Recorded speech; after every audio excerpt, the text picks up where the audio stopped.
Marcus bought a couch with 4 easy payments. He didn't know it would break his credit score 6 months later. This isn't about one bad purchase.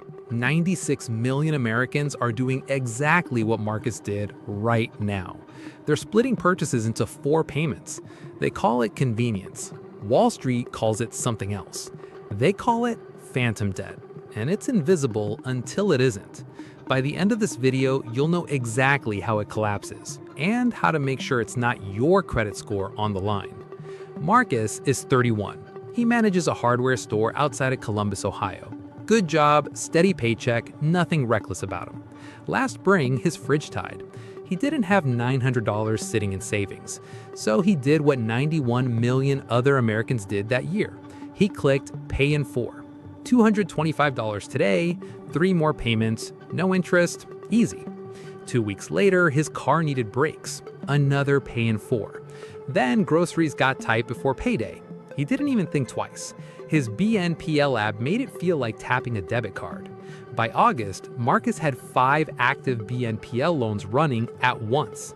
He wasn't behind on his mortgage. He wasn't behind on his credit card. On paper, he looked fine, but he was juggling 5 separate due dates every single month. And one Tuesday, he missed 2 of them on the same day. Here's what makes this different from every other debt crisis you've heard about. Marcus's mortgage shows up on his credit report. His car loan shows up too. But his BNPL loans? For most providers, they didn't show up anywhere. Economists have a name for this now. They call it phantom debt. It's real money owed, completely invisible to lenders, banks, and even Marcus himself, until it piles up. The Federal Reserve Bank of Richmond has been tracking this. US BNPL transaction value has grown roughly 20% every year since 2021, reaching an estimated $70 billion in 2025. That sounds small next to credit cards, but the growth rate isn't small, it's explosive. And the real danger isn't the dollar amount, it's the stacking. 63% of BNPL users say they've held multiple loans at once. A quarter have held 3 or more simultaneously. Marcus wasn't an outlier. He was the average.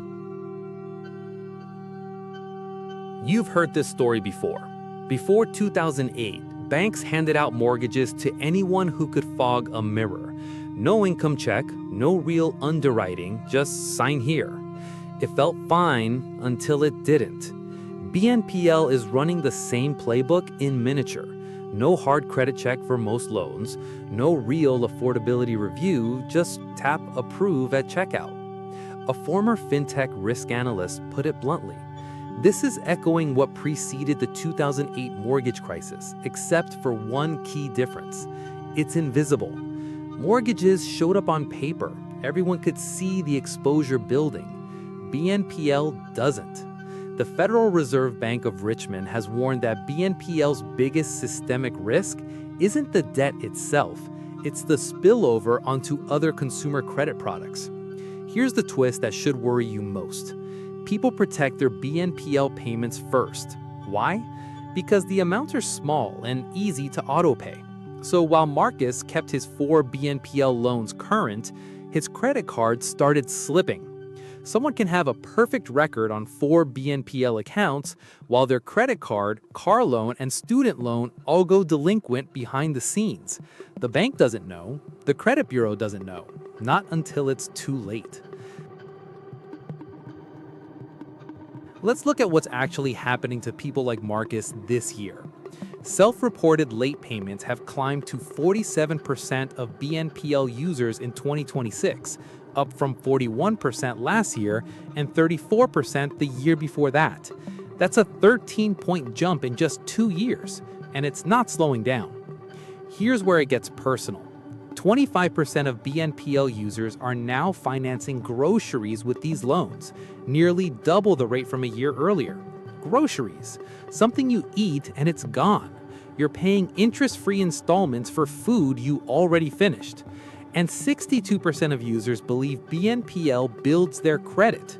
It usually doesn't. Most providers don't report on-time payments to the bureaus at all.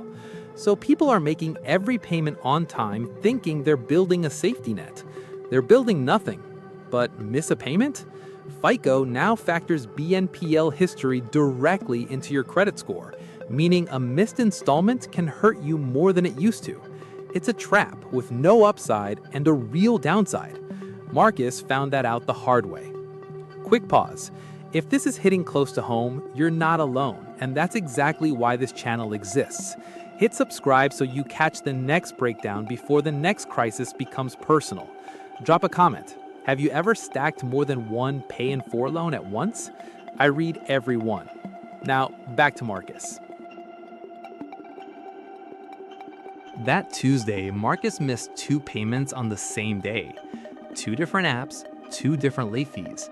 Then a third one flagged him for risk review and paused his account. Suddenly, the convenience was gone.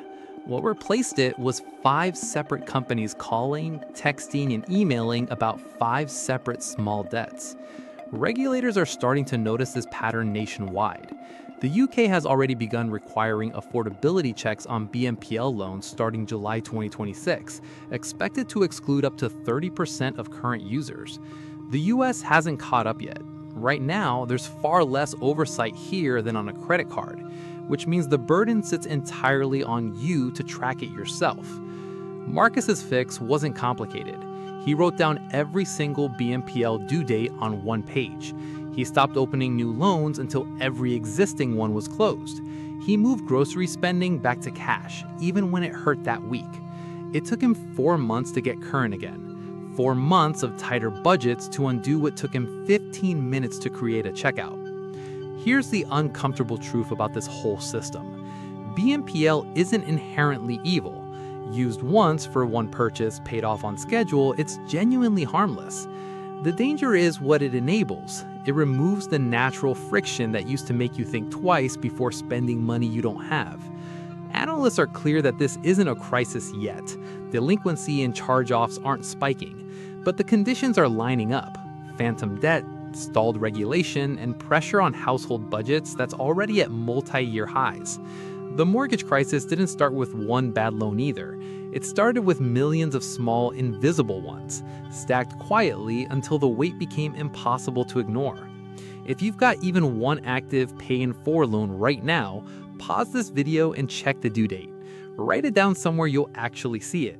That single habit is what saved Marcus from a much deeper hole. If this video helped, subscribe. New breakdowns like this go up every week. And here's something to think about before you go. We've shown you how invisible debt breaks quietly in the background. Next time, we're going to show you what happens when the government itself becomes the lender chasing you down. Because right now, millions of Americans are getting letters they never expected. See you in the next one.